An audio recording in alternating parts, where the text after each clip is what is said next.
Goodbye, Patrick Bolton, and I'm very sorry. So ngayon, hello, Joseph Marco. Sila na ba ang bagong love team together with Herlene Budol or Hipon Girl? So, in this video, we are going to make a reaction or recap sa first ever episode na Ang Babae sa Likod ng Face Mask starring Herlene Budol and Joseph Marco. So, silang dalawa ang nagtambal dito sa first ever series na to sa Pure Gold Channel.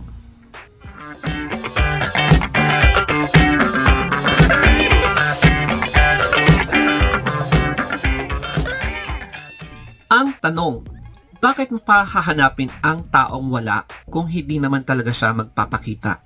Pero, dapat mo ding bigyan ng pansin ang taong nakapalibot sa'yo. So, here comes Joseph Marco. Kaya, ang question is, goodbye na nga ba Patrick Bolton? Kasi nga, di ba, very busy siya sa kanyang assignment as a Navy sa Australia. So, naka-deploy siya, naka-off ang kanyang social media. So, hindi niya alam ang mga kaganapan outside sa workplace niya. So, ngayon, si Herlene Budol is now actively participating in Binibining Pilipinas. So, ngayon, ang pag-uusapan natin is ang kanilang tambalan ni Joseph Marco. So, syempre, papanoorin natin ang bago nilang tambalan. So, ang series na to is all about yung kanilang nakakakilig na tambalan. So, whether you like it or not, Patlin lovers, ayan. So, napanood ko yung pinaka-first episode ng Ang Babae sa Likod ng Face Mask. So, simulan na natin ang review. Before natin i-start yung ating recap or review sa first episode ng Ang Babae sa Likod ng Face Mask, I would like to say or I would like to apologize sa mga Patlin lovers since hindi pa talaga nagpapakita si Patrick Bolton. Wala na tayong magagawa. And this is one of the yung mga naka-program or naka-schedule talaga kay Herlene Budol as part of her kontrata bilang isang artista maliban sa pagiging Binibining Pilipinas candidate. So, my views, opinions, or the views or opinions in this video does not reflect yung image ng channel na ito and yung image ng content creator. So, let us now begin with yung recap.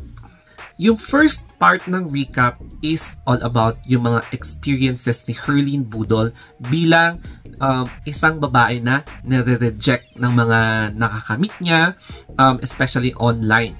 So, ngayon, the digital society is now enhancing, parang in-enhance nila ang confidence natin by means of nagkakaroon ng mas magandang blueprint ng ating photograph sa social media. So, makikita natin na, wow, ang ganda naman ng outcome ng photo natin sa social media, sa mga pictures natin na pinopost natin, or even sa mga videos. But, there are also some instances na medyo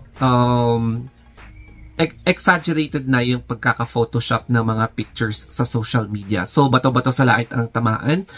Yes, we have some friends or mga kakilala na sobrang mag-edit ng pictures nila para magmukhang more enhanced ang itsura nila sa social media.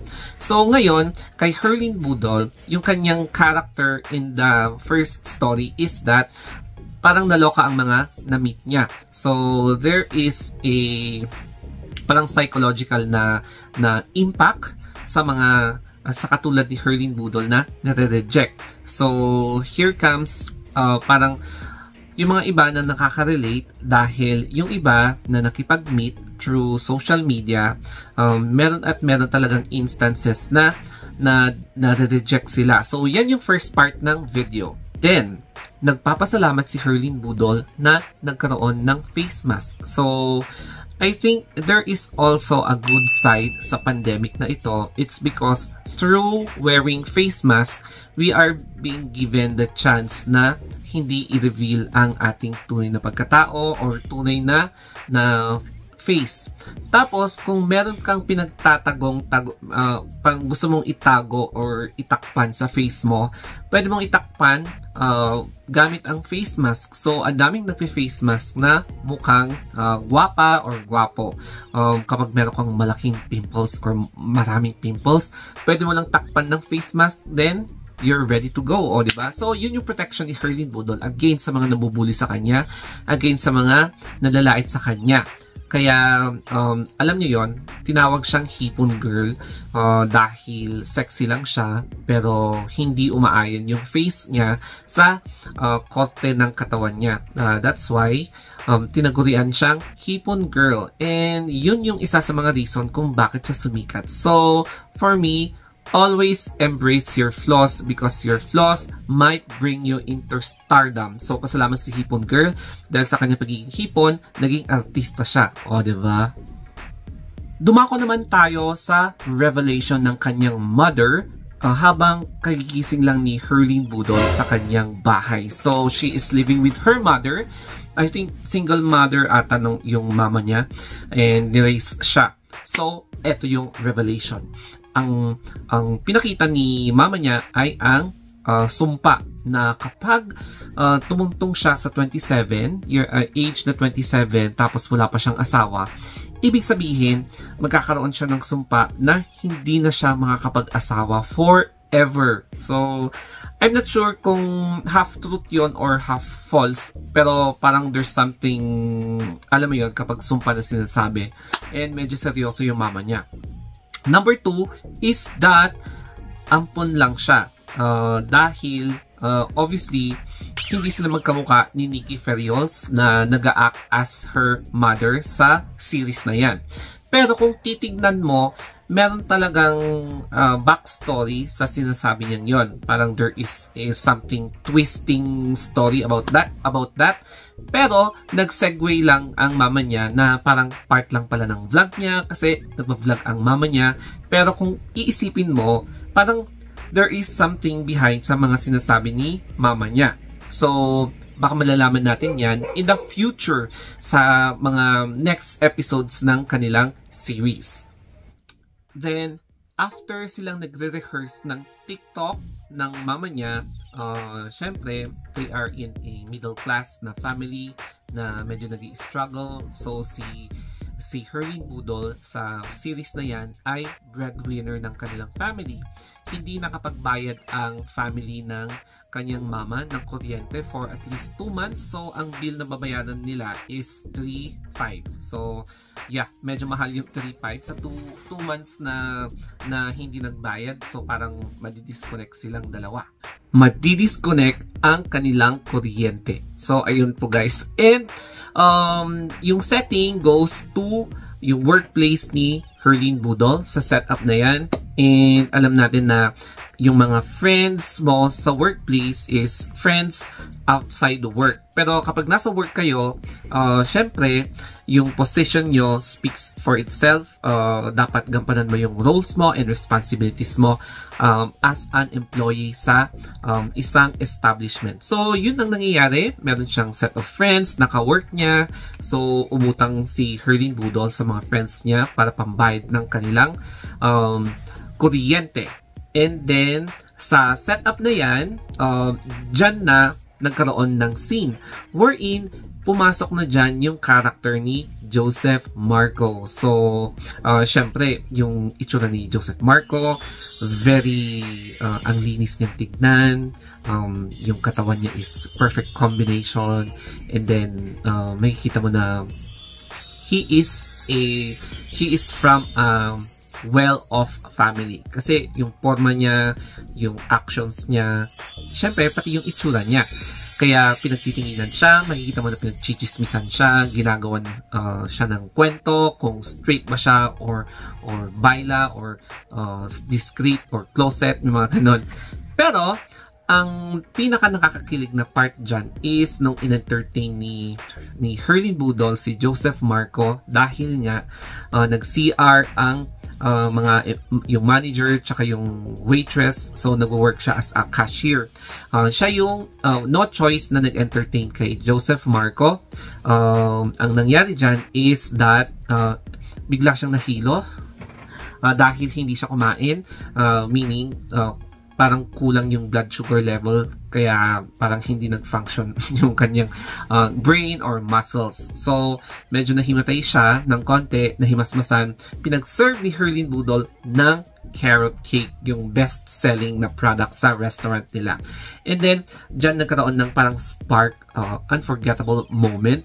And nung pagbalik ng cashier, pagbalik na nila ng kanilang pwesto, dumating na yung waitress, tapos nasa cashier na si Herlin Budol, parang hindi na nakikinig si Joseph Marco sa waitress at tumitingin siya at napapangiti siya kay Herlin Budol na nakamask. So, yung pagkakwela niya in real life, in-apply niya dyan sa role niya. And then, let's move forward sa time na nag-usap ulit sila. Naiwan ni Joseph Marco yung kanyang phone at kanyang, syempre, binayad niya, pero I think na-misinterpret ni Herlin Budol na kunin yung pera at ibalik kay Joseph Marco. So, hindi ko alam ang nangyari doon. Parang, ang tingin ko, binalik yung pera na dapat na pambayad ni Joseph Marco yung doon sa kinain niya, di ba? Pero, ang importante na ibalik din yung phone niya. Tapos, ayun, lumabas yung pagkakwela niya na na-touch ulit si Joseph Marco. So, tinanong niya kung baka pwedeng mag-meet sila ulit sometime. So, parang nagkaroon ng parang slow-mo effect yung sa part na yon ng series. So, ayun guys, dun na nag-e-end yung ang babae sa likod ng face mask ng first edition. Mapatatagpuan yan sa Pure Gold Channel. And yes, I'm surprised nagkaroon ng Pure Gold Channel dahil pinifeature nila ang mga ganitong mga series. So, parang sa BL din, ganyan yung mga setup. And in my own observation sa pag-interpret or sa kakapanood ng first series na ito, ang ganda ng production, ang linis, yung setup is also, alam mo yon, ang neat tignan, very organized, professionally made talaga, pinaghandaan.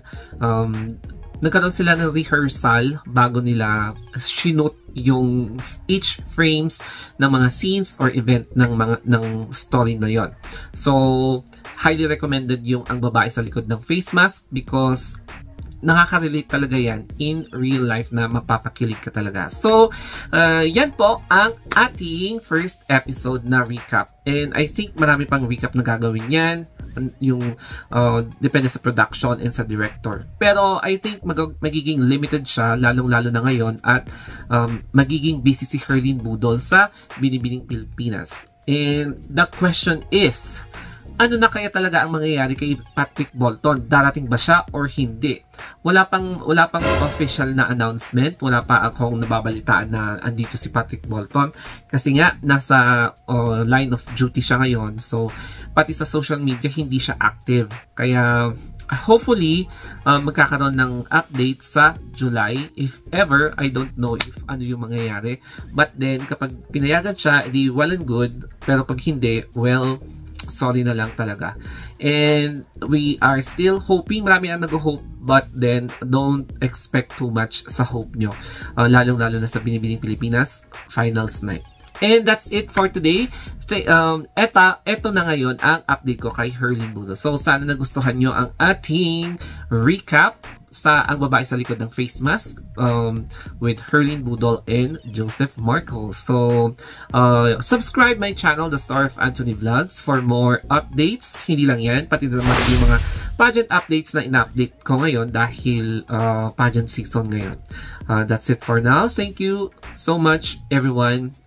Always wear face mask. Mwah!